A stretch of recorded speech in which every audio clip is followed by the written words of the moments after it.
เป็นเจ้าขอทรงอบรมเด็กเหล่านี้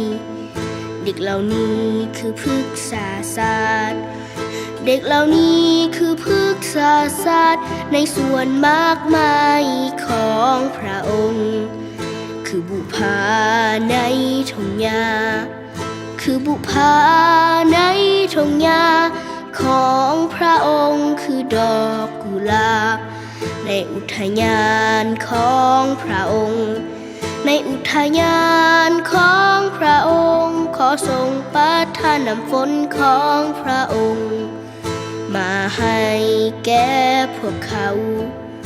มาให้แก่พวกเขาขอทรงให้ดวงตาเว้นแห่งสัจธรรมส่องแสงมายังพวกเขาส่องแสงมายังพวกเขาด้วยความหักของพระองค์ขอทรงให้สายลมของพระองค์ขอทรงให้สายลมของพระองค์พัดความสดชื่นมาให้พวกเขา